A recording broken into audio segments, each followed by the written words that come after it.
topics and opinions expressed in the following show are solely those of the hosts and their guests and not those of W4CY Radio, its employees, or affiliates. We make no recommendations or endorsements for radio show programs, services, or products mentioned on air or on our web. No liability, explicit or implied, shall be extended to W4CY Radio or its employees or affiliates. Any questions or comments should be directed to those show hosts. Thank you for choosing W4CY Radio.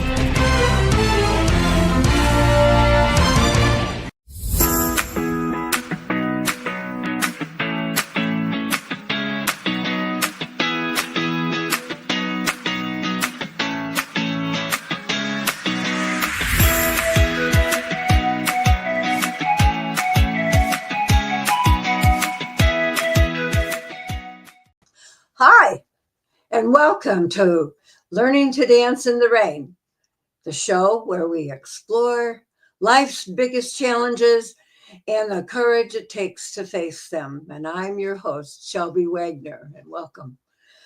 Today, I'm joined by Sara F. Hathaway, who is a survivalist, a podcaster, and the author of the gripping Changing Earth series. Through thrilling fiction and practical wisdom, Sara blends post-apocalyptic storytelling with real-life survival skills, challenging readers to think about what it truly means to be prepared.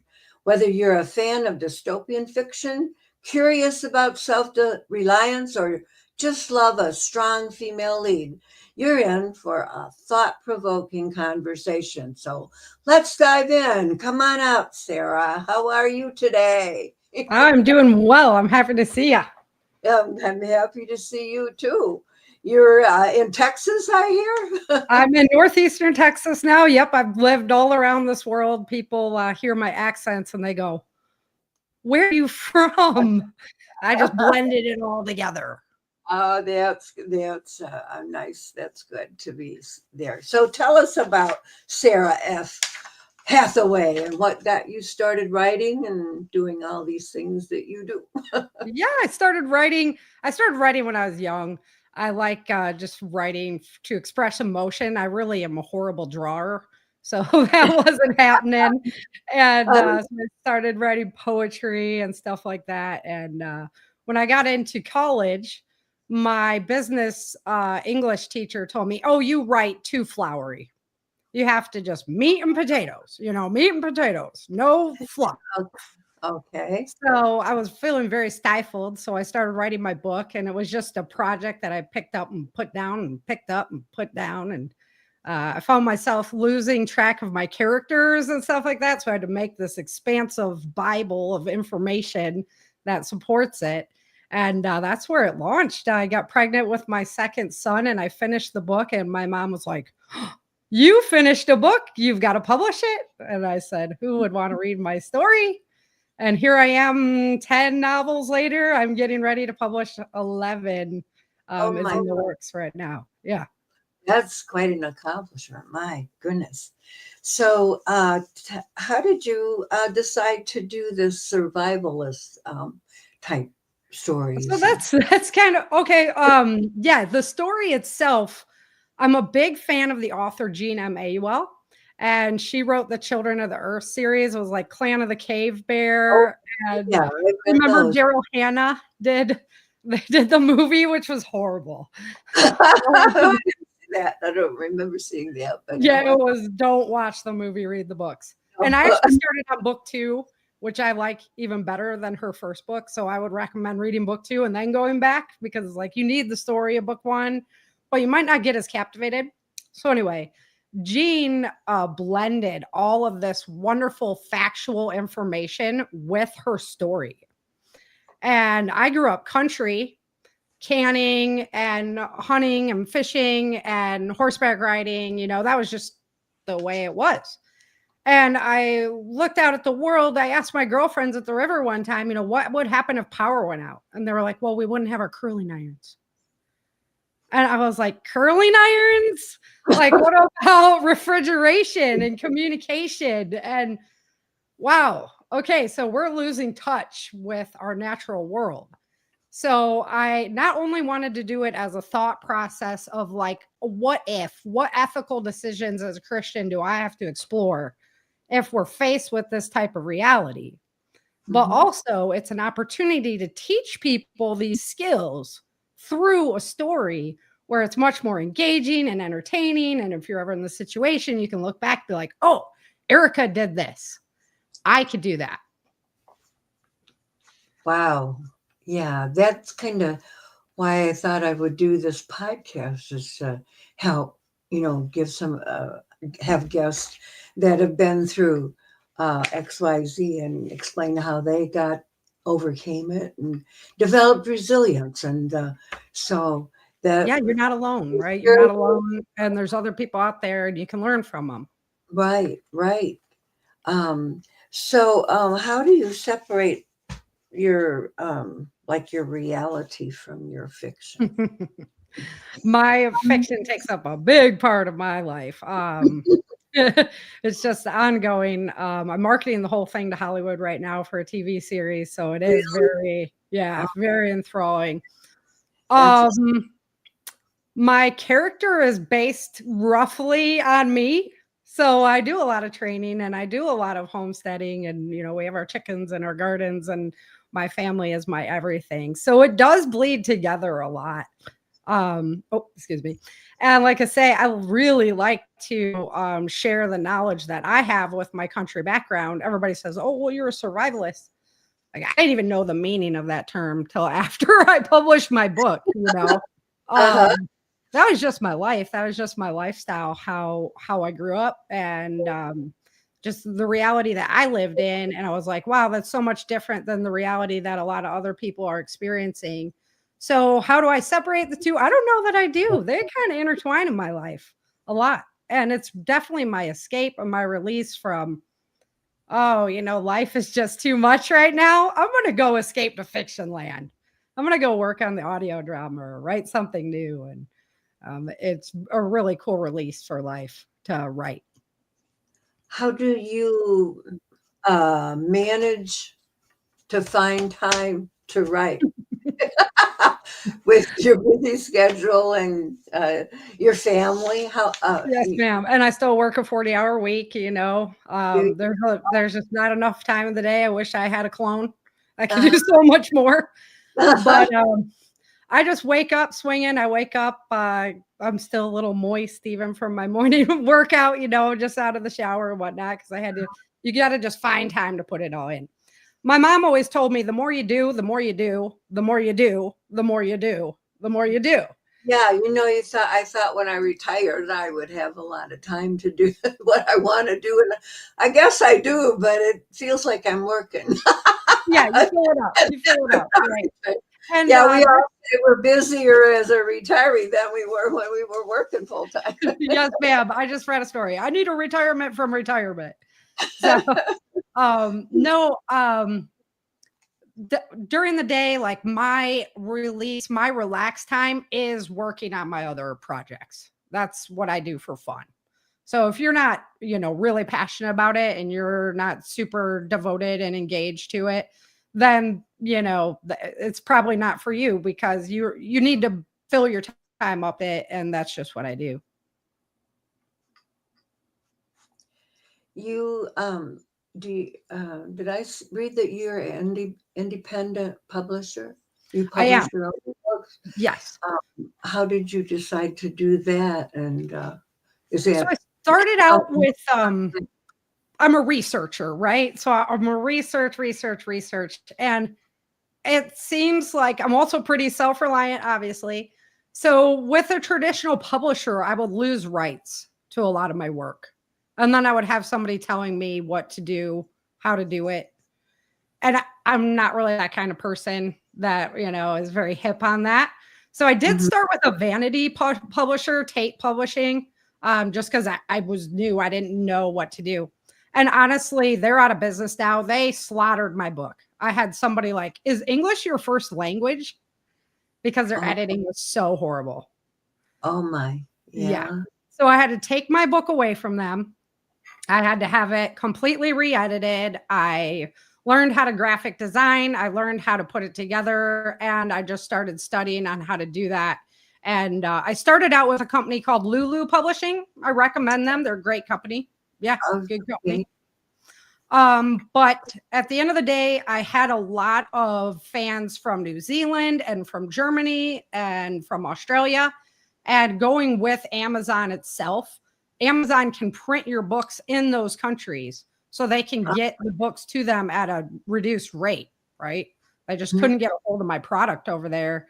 It's like $30 to ship it overseas. Right. So it was really the choice of like, okay, they're the elephant in the room. They're the one covering the globe. And if I want my global, fans to be able to get access to my work at a reasonable rate, then that's where we're going. Mm-hmm. So I just figured it out. I do a lot on my own. I just do a lot of research. I'm self-taught at a lot. All of my audio skills and all of that is completely self-taught. I am too. Right? I just got 2 books, my latest 2 books up there on through KDP and Amazon, and I did pretty good, except I haven't figured out how to do it so that you can get it on the spine. You have to have a certain number of pages, right? Yep. And I haven't figured that out. I've got the number of pages, but I don't know how to do this part of my. Yeah, I got it figured out there. Still working on that. Yeah, the cover, I guess. Actually have one of my friends that I met through my podcasting career and through dystopian fiction. His name is L. Douglas Hogan, and he does fantastic cover design.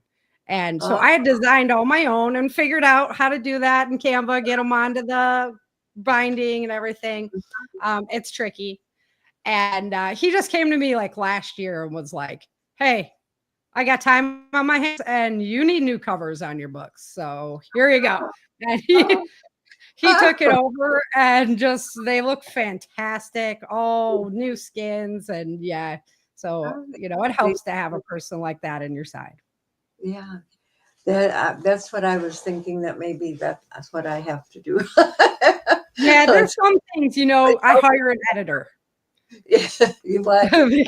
Because you are not self-editing a book. You have to have other eyes on it. So there's some things you do have to outsource a little bit when you really want to bring that quality product. And I've been with her.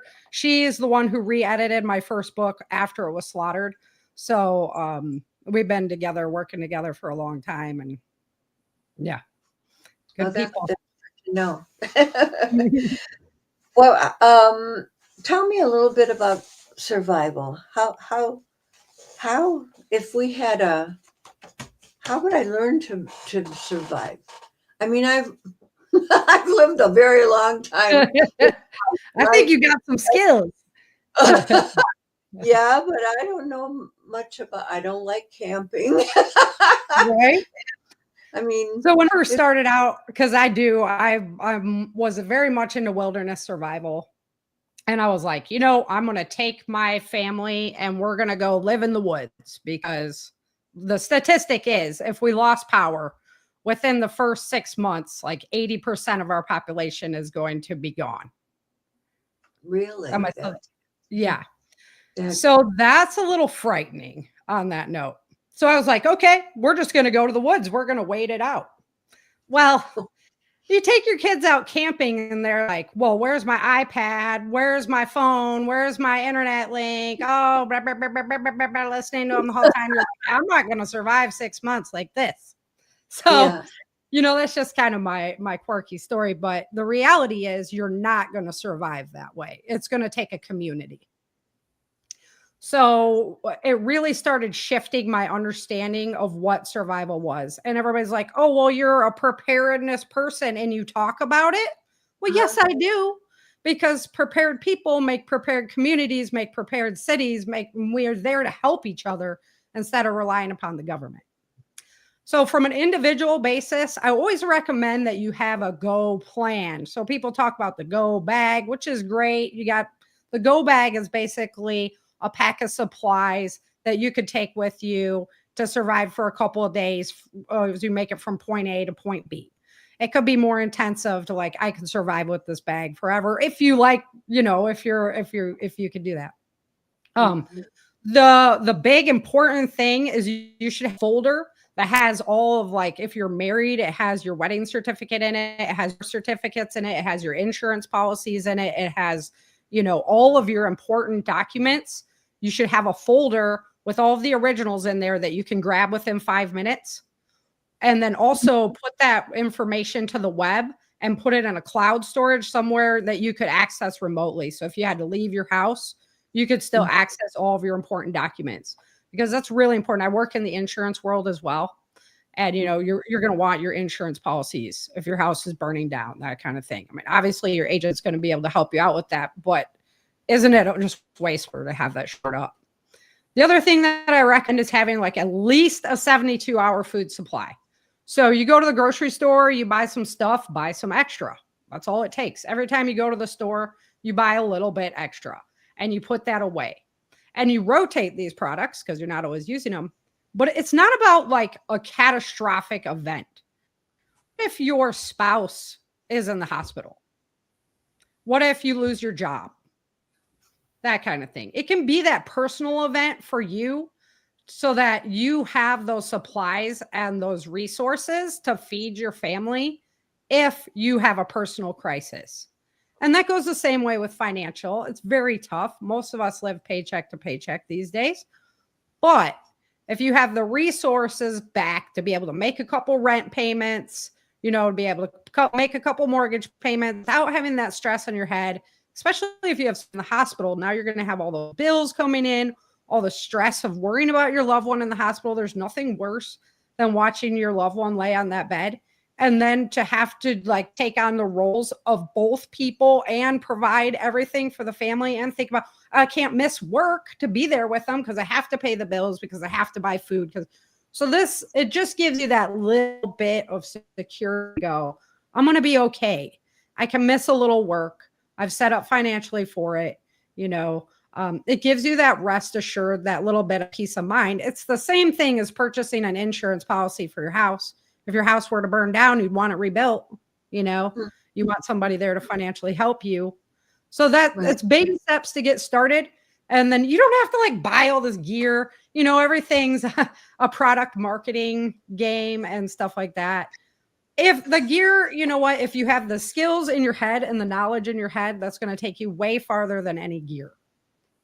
The other thing that I do recommend is start growing something. A lot of people don't grow anything, right?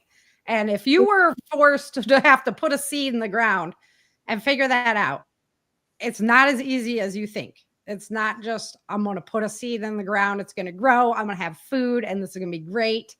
You have bugs, and you have sun, and you have pests, and you have gophers, and you have all these things that can just come wrong and screw up your whole day.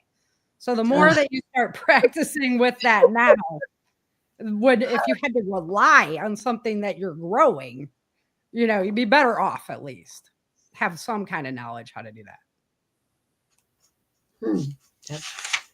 Yeah, my significant other keeps saying he's going to start a garden. I recommend it.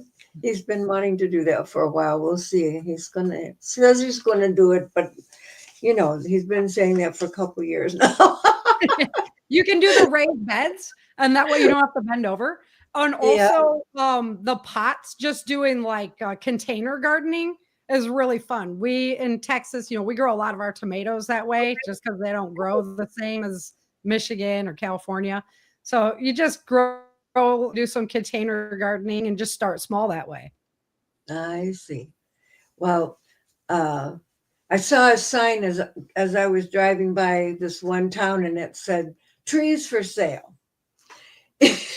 And so we stopped, and by golly, I ended up buying 10 trees. All right. They're seedlings. Okay, so then I have the problem of planting them. So right? Yesterday I got 10 trees planted. Not yesterday, but the day before. Yeah. Are they fruit trees? No, there were 2 red buds and 2 dogwoods, and then there's wintergreen. Then there's shrubs and that kind of thing. But I had cleaned out this one side of my property in the city, and so I needed to get some good looking plants instead of the See, I'm a messy. big fan of edible landscaping. Like if Yeah, you're going to buy it and you're going to plant it anyway, you might as well be able to eat it. that was a good idea. Yeah. Mhm. They had a tart cherry, but thought I wanted a sweet cherry, so we could eat them. Well, okay, but that was quite an experience in making sure they were 10 feet apart or 5 feet apart or whatever they were going to. It's hard to look at them, when they're little tiny seedlings and think this is going to be a big tree someday. You're right. Yeah. Yeah. That's why I'm definitely, my mom and I are always in a battle over, she likes the pretty flowers, which bring the bees, which is good. But I'm always like, can we eat it? Can we eat it? Can we eat it? So, yeah. Well, what about, do you have a favorite of your 10 books? Ooh. I really I know they're all my babies. So of course, like the Food Squad Day After Disaster. The Walls of Freedom is a really cool book. It really challenged me to go to places where I hadn't gone before. I put a lot of wilderness survival into the front of it, which I loved, but then they re-enter like normal society. And so I had to paint the picture of what that really looks like now, what that structure is, and what the political structure is, and all of these details. So that one really challenged, like, okay, we go places we haven't gone before. And I love learning and I love being challenged. So I would say for that reason, I like that one. Endless Night, my character is captured by the bounty hunter. A little bit of a spoiler, but everybody kind of knows it's coming eventually. So that was definitely a challenge as well. It's a very emotionally draining book, like emotionally pulling. And, it is that survival moment. Like, will you make it? And then the last book that I did, I knew I was going to be marketing the whole set to Hollywood. And I didn't want to have like a Game of Thrones situation on my hands where they're writing the end of my story for me. But I didn't really know where I wanted it to end. So I just kept writing until I felt that it was over. And maybe there's that possibility. But it was a fun book. It turned out really good, which is, you don't want to have like people read that. Oh, that's how it ended. Oh, great. So I feel that it was really a cherry on top instead of like that downer moment of, oh man.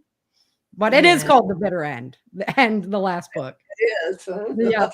Because everybody's like, oh, my characters, my buddies that I've been, spending all this time with from the Changing Earth, and now I don't get to see them anymore. And it's like, well, we'll do other books. I'm doing side novels now. Mm-hmm.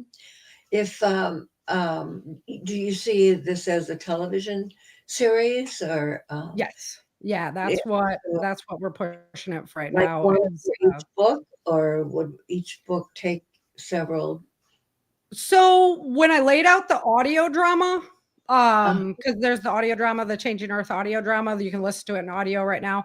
The first book of the first season isn't even all of the first book, because I included a lot of extra content for other characters because I don't have the narrator there. I had to find a way to show the audience what was happening without having a narrator there. Mm-hmm. So I wrote in other character roles in a way that would show you what's happening in the rest of the country without having a narrator there. So so the first season isn't even all the first book, but then like season 4 is 2 books. Mm-hmm. So it just depended on like how the flow was going. And I started out with like 3 character individual stories: Erica's story, Burgess's story, and TJ Swenson's story. And then they start interweaving. So once the stories start interweaving, now we have less like extra content that has to be produced. So It really is up to the director and the producer there when it comes down to it. So, have you written a screenplay for it, or is Yep, the pilot script is done. I also have a feature film version of the first book ready to go, just because it'd be fun to be able to see that. That one really lends itself more to like the big feature movie, but the rest of it is so much involved in the character drama that it's much better suited for a TV series. It's kind of like the dystopian soap opera.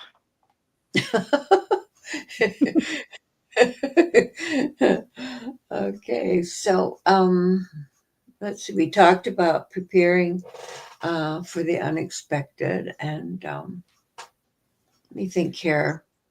One of my big missions that I do every year is I go out and I teach anti-kidnapping and anti-sexual assault classes and women's self-defense classes. It really gives me the opportunity to take my martial arts skills plus, all this knowledge for survival that I've learned, and I've been training martial arts for, over 25 years. And so that's one of my big pains as well. If I had the financial ability to just be able to travel and teach women in low income areas, because they're the most vulnerable, those skills would be the biggest blessing from the Lord that I could possibly do. So that's one of my big drives, is to be able to, get the TV series going so that I have the financial capability of doing that. Because I don't want to charge people. I don't think that anybody should be charged to learn how to not become a victim, So that's what is next for Sara. Yep. The TV series, being a writer, and being able to, share that kind of, and I teach older folks as well, because I have a lot of older folks that come up to me and they're like, oh, well, I got arthritis and I got this and I got that, and there's no way that I could possibly defend myself. And I'm like, oh, think again, because I can definitely show you how to do that. There's a very easy move. Yeah. Yep. Put down the largest man. Yeah, my mother and I, back in I would say early 70s, they had a taekwondo class at the Avondale High School, and she went with me. We went together, and we learned a few techniques, but I don't remember them. Right. To be honest with them, but that would be really good. Yep. You coming back to Michigan to teach us how to take care of it? I hope so. That's my game plan. Yeah. Yeah, I hope that works out for you too. Do you have any advice for an aspiring writer as to where they might start? Begin. So my first piece of advice is kind of a warning. There's a lot of sharks in the water. There's a lot of people out there ready to take advantage of your hopes and your dreams, which is really sickening to me. But they are all over the place. They're crafty. They are slick. And so what I've always found, feel really good because you're Yep. better on that. Yeah, I'm gonna make all your dreams come true, So what I've always found in life, in any aspect of my life, is whenever I'm feeling stagnant, it's always good to have a mentor, somebody you can trust. And somebody who's already kind of been down that road, can help you walk around, can help you just look at things from a different point of view, right? So I would find a mentor, a good one. But as far as just writing a book, everybody's like, I want to write a book, but I don't know where to begin. Well, begin. That's where you begin, is you actually start writing the book. And then you just go. Everybody's like, well, do you outline it first? You come up with the end first? You just go. You just write the story how you feel. Put yourself there for a minute and walk through those steps and just keep writing the book, and it will create itself. It will literally come to life, you'll be like, oh yeah, that's definitely the next part. Or talk to your buddy about it. I talk with my family. They're, my eldest son, Fletcher, he's helped me write my book so much, because whenever you have that moment of, oh, where am I going? We talk through it and it's like, oh yeah, that's a great idea. We'll go there. So just write stuff. And then I call it polishing the turd. You can always polish the turd, right? So you start out with this thing that's just a mess, and maybe it doesn't have an ending, and maybe it doesn't have a good climax in the middle. Don't get so wrapped up on the process, because you can always go back and add. One of my main characters, Sergeant Bennett, this is a little bit of inside information, but he was never part of the story. I was writing my second book and my third book, and it got too long. And I was like, wow, this would make 2 books really well. One about when they're in the Las Vegas camp, and then one when they escape the camp. But I didn't have like a really good climax for when they were at the Las Vegas camp. I don't really have like a good climax for it and stuff. So I created Sergeant Bennett. He came in, he was pivotal, and he became an absolutely essential mentor character throughout the rest of the series.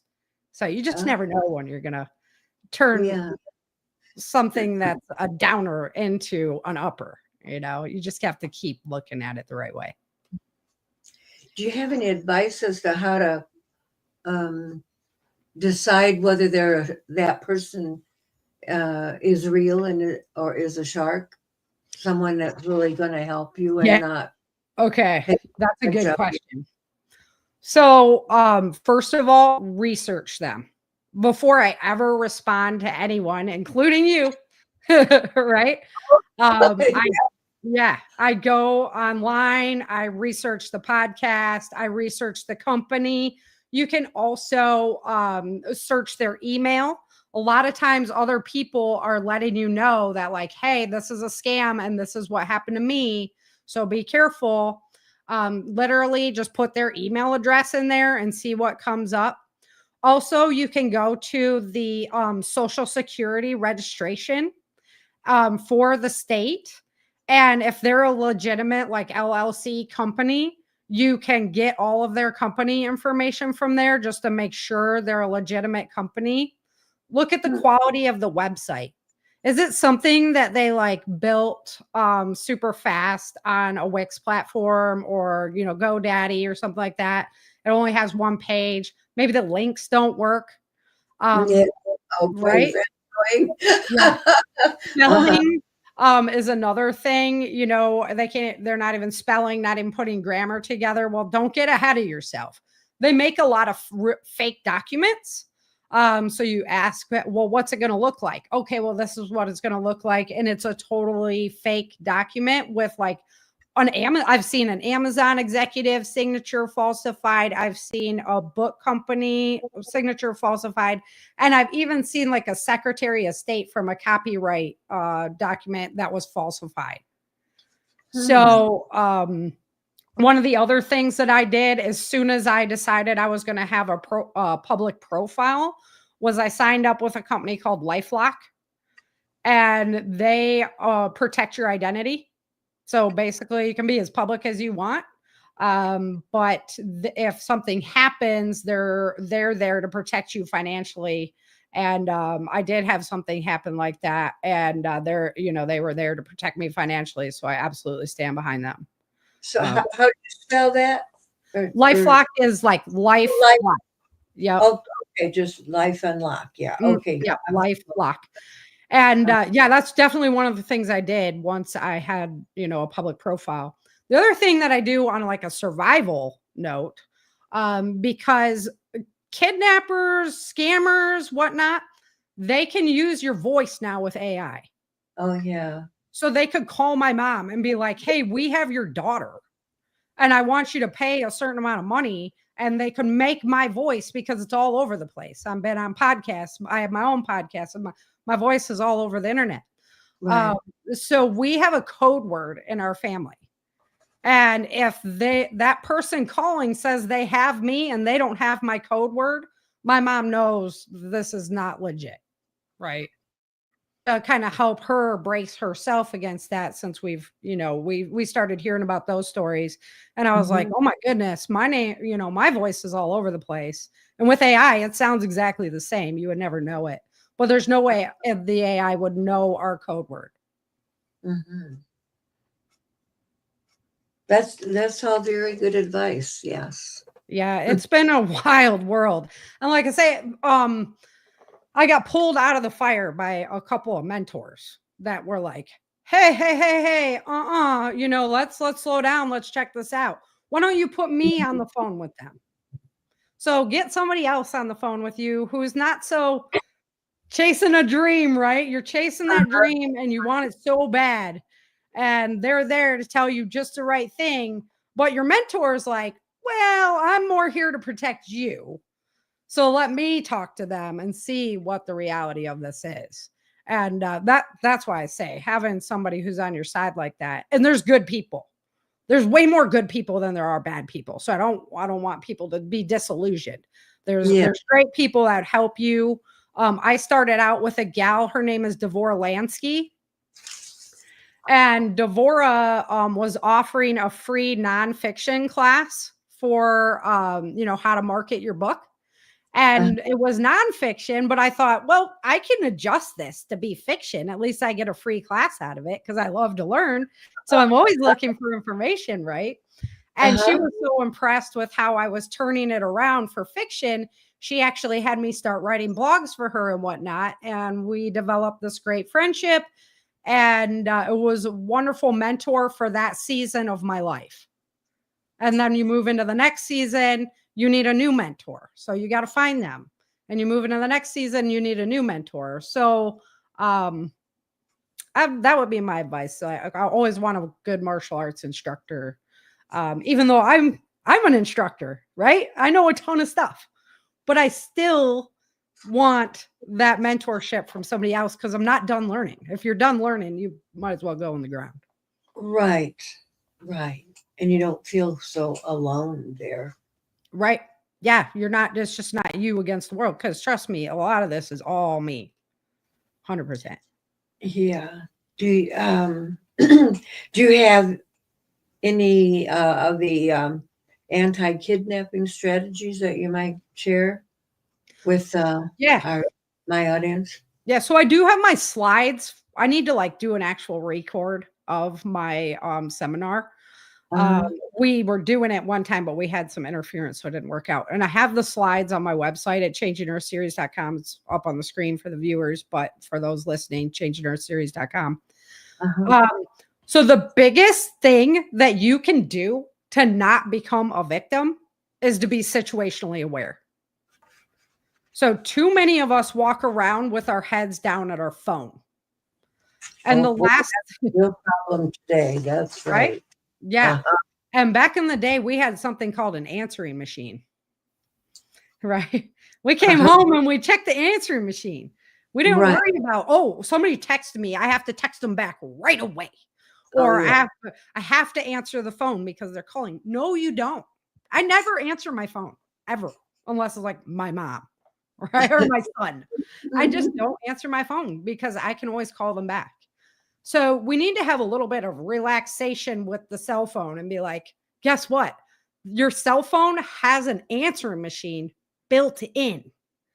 And parking lots are one of the most dangerous places to be in. This is predator heaven. And you walk out of the store with your face in your cell phone, straight to your car, never even look up, you are a victim.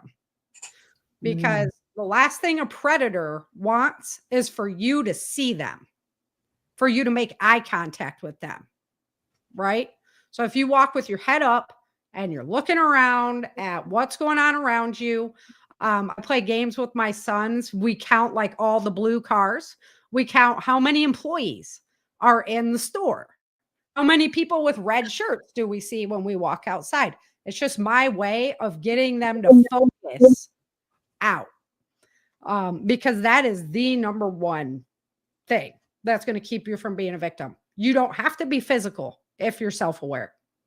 Also, beyond that, I always carry so your key is going to work, but I have a window breaker on my keychain, and I carry that in my hand. So if somebody's going to approach me in the wrong way, I have a weapon in my hand already. I also carry a fixed blade, and I also conceal carry. But lots of women are like, I don't feel comfortable doing that. I don't want to walk around. Okay, cool. So the window breaker is a great tool, but also they make a product called an astronaut pen. And this pen is metal. It'll write anywhere, but it's metal and it's a pen. So you can literally just carry your astronaut pen, and it makes a great gouger. And the reason why I say I could train anybody is because who can't gouge somebody in the eye with a pen? I know it sounds bad, but whatever they're willing to do to you is way worse than that. So, you got to be prepared. That's number 3. Number 3 is your mental attitude. People will always choose the path of least resistance. If you present a sidewalk, they're going to walk down the sidewalk, right? So they're going to always choose the path of least resistance. So if you walk with your head up, you've got attitude that nobody's going to make a victim out of me today.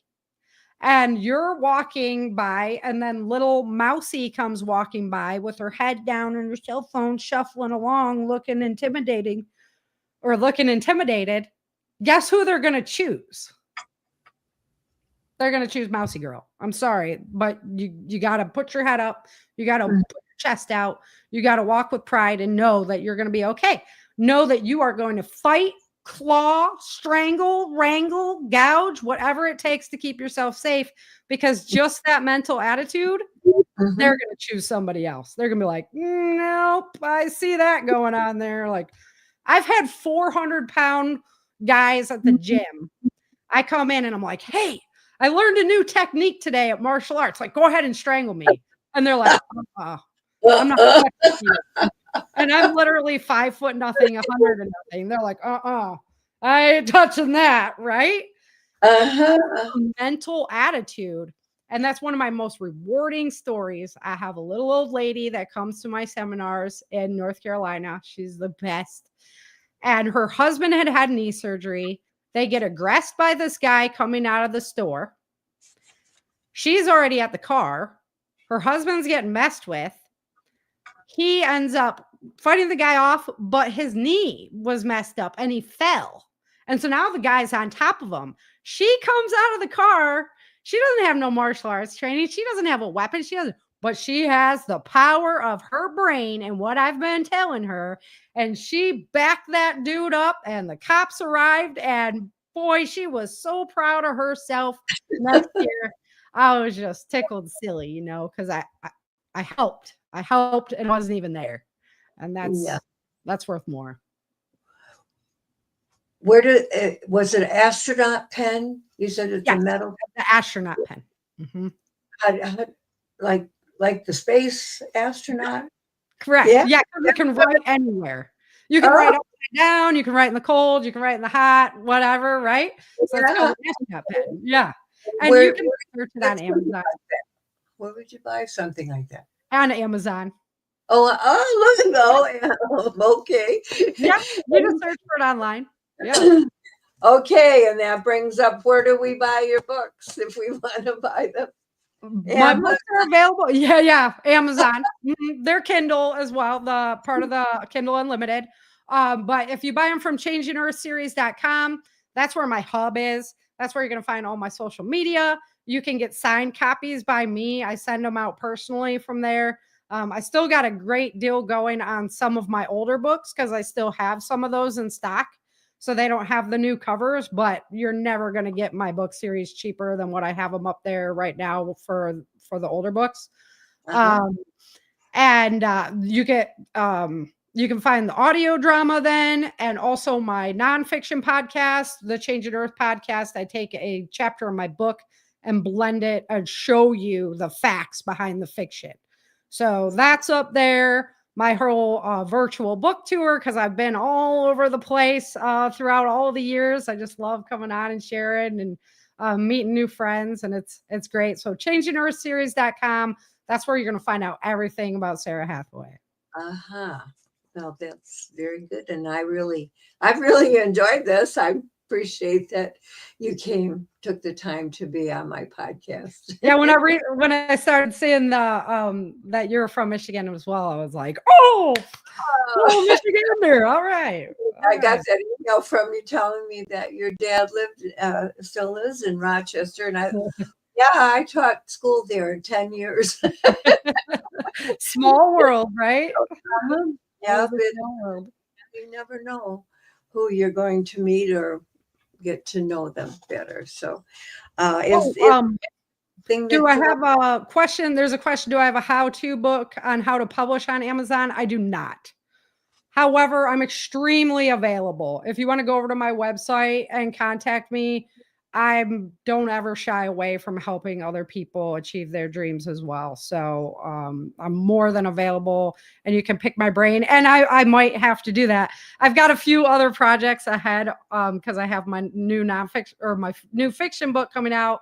Then I want to do a couple of nonfiction books for survival information.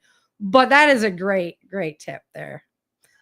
We do have another comment there. Where are the audiobooks found? Audiobooks are Amazon exclusives. So if you want to just listen, I actually read my own audiobooks.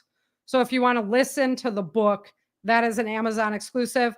If you want to listen to the audio drama, though, you have your favorite podcast platform going to be there. I have the first season on YouTube, and the other ones are on Rumble. And you just look for Changing Earth series. Everything Changing Earth is going to come up. I have a little orange emblem that's Earth. Oh, are you a coach? Kate asks. For author information or for self-defense would be my question. And yes to both. Yeah, I kind of help people out through both scenarios. So like I say, once again, I'm really approachable. I know what it's. I'm there, right? I'm in the same boat. So I love helping people. It's worth more than any kind of money to me. So they can call you directly, or your number is on your website, and my number is, if they contact via email, that's the best way to do it. My email address is also there. You can just go to contact Sara. Like I said, I don't answer my phone because I get so many calls from, book publisher, blah, blah, blah, blah, blah, blah, blah, blah, blah, marketing and all of this. So, so I don't answer my phone. So if you want to contact me, email is definitely the best way. I wouldn't even know how much to charge to help somebody to get published. We just talk through that. It depends on what the workload would be for me. Very good. Guess we're about out of time, and I'm going to thank you again for being here with me today, and let's keep in touch, okay? Absolutely. Sounds good. And I thank you for being here with us, listening, and I hope you enjoyed it as much as I did. I'll see you next Tuesday at 12 noon Eastern time. And Sara, will you come back sometime? We'll have another talk. I absolutely would. Like I said, I'm going to say goodbye and say goodbye too, and we'll see you next time. Thank you very much.